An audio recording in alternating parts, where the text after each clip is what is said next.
If you're a complete beginner at traditional archery, here are 5 things I recommend that you start with that will help you progress faster in your journey.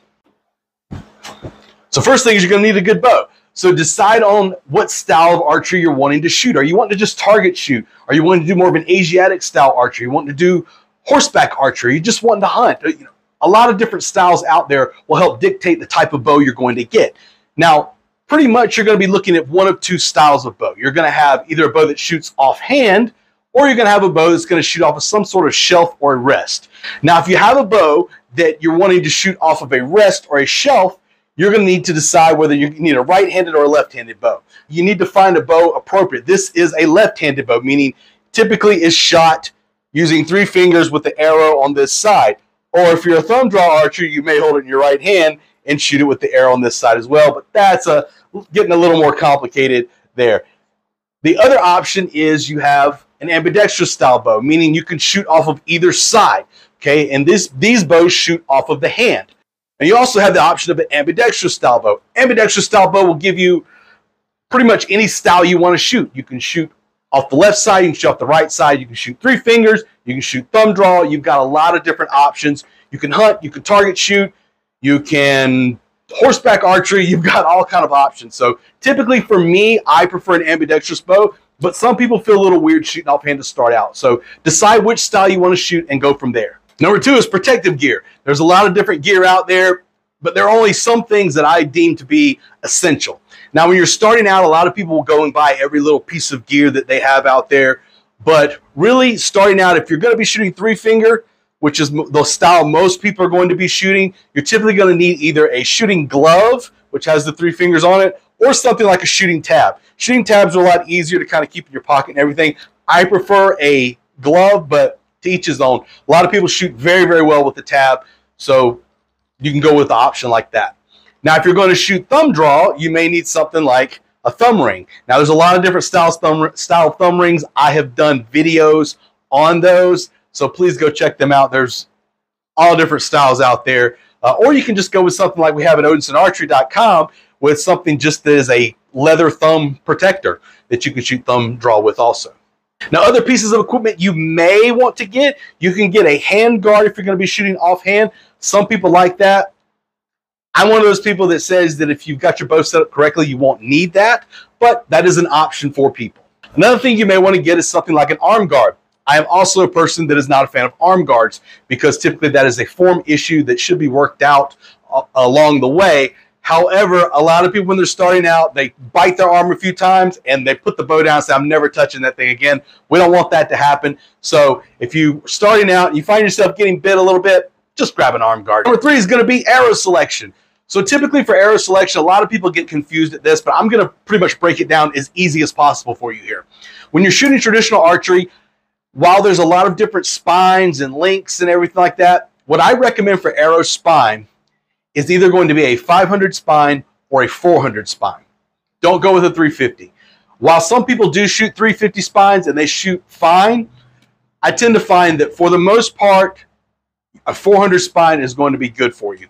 Now, as far as grain, weights, and everything, that just depends kind of on what you're doing, okay? So you can just kind of go with that. If you want to just do target shooting, you'll be okay with like a 350 grain arrow just to shoot something light and fast. If you're going to be hunting, beef it up to around that 500 plus range. But there's a lot of options out there. You can choose accordingly there. Now, what style arrow should we go with? My recommendation, especially starting out, is you're going to want to go with carbon arrows because they're more durable and you're probably going to be missing a lot. You may be hitting your arrows. These carbon arrows, they're not going to bend. You shouldn't have any issues with them other than maybe messing up the fletching, and that just kind of comes with the territory. Now, the other thing is the fletching. A lot of people, when they start out, they go with plastic vanes because that's what everybody thinks you're supposed to get. While you can get away with that with certain types of rest, I recommend going with feather fletching. Feather fletching is going to help you in the long run, and you can swap in between shooting them. I shoot feathers out of pretty much everything. Vanes are more durable. Vanes tend to fly faster depending on how you get them set up, and they don't get damaged as much. But for traditional archery, I tend to find a lot of issues with deflection, even with good rest and everything, and all these fancy things that people throw on trad bows. My recommendation, stick with feathers and you'll be good to go. Now, a lot of people will want to go with like wood arrows because wood arrows are absolutely gorgeous, such as these bamboo arrows here and these white oak ones that I have here. They tend to be a lot more forgiving as far as if they get bent, but they're expensive. And starting out, if you break things, man, you're not going to be happy if you've broken your high-end arrows. So go with carbons. These last two are going to be things you're going to want to correct, but they don't involve any piece of gear except this one. Number 4 is distance that you're shooting from the target. This is one of the hardest ones for people to get starting out. So for a lot of people, that ego kicks in. They go to the range and they see people shooting 20 yards and beyond, and they're like, I don't want to look like a weirdo and, you know, try and shoot really, really close. I'm going to feel weak or whatever. I'm going to feel like a wimp. Let me tell you, when you're starting out with traditional archery, the most important thing that you're going to need to work on is your form. Everything that you do that is going to progress you further in the game of traditional archery is going to be based on how good your form is, no matter what style you are practicing. So for that, you are going to need to work on a lot of reps, very close, working on your form. Get your form perfect, okay? There's a lot of different aspects that go into perfect form. It's not just shooting an arrow. There's a lot of little things that add up to decide whether or not you're going to be accurate at longer ranges. If you do the majority of your training working on form at very close range, and when I say very close range, I'm talking anywhere from 3 to 5 yards, it will translate directly into shooting very tight groups at longer distances. Because if your form is correct, everything will stay down the middle, and all you have to adjust is elevation, which is very, very easy to correct. If you haven't seen my video on torba drills don't just apply for thumb draw, they also apply for 3-finger Mediterranean shooting as well, so check those out. And number 5 is you're going to be tempted, like almost all of us that started out. You're going to be tempted to try and figure things out on your own. You're going to gravitate to free information, such as things you find on YouTube. You're going to go there and you're going to try and find the answers to your questions on there. Now, while you may find some of the answers to your questions, but you don't always know the level of expertise that that individual who is putting that video up may have. So my recommendation to you is very, very simple. Find yourself a good coach.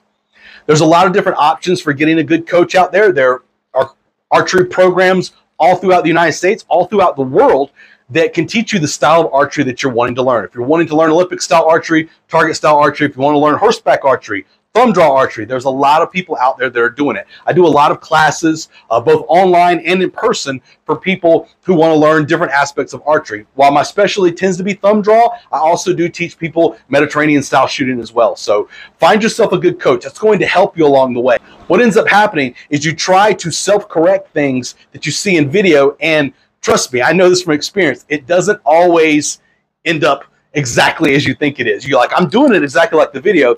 And then a coach watches and goes, well, actually, no, you need to adjust this. I've had this happen to me in every single aspect of learning any sort of new skill. You always think that you kind of have it, and you may kind of have it, but there are certain things that you're doing incorrectly that is going to cause you problems in the long term. Having a good coach, he's going to be able to analyze every single thing you're doing. I do, such as my fast form online coaching at OdensonArchery.com. We do coaching programs there where people can send us a video and we can analyze it and send a response right back to them to help them along the way. So there's a lot of different options you can do. Find a good online coach. A good online coach, or any good coach in general, should be able to look at your target and tell you, without even watching you shoot, what's happening there. The other great thing about having a coach is it doesn't take so long to get to the finish line. That's the thing. A lot of people spend so much time doing things incorrectly that if they just got a coach, they could get to that end goal so much more effectively and master the craft that is traditional archery.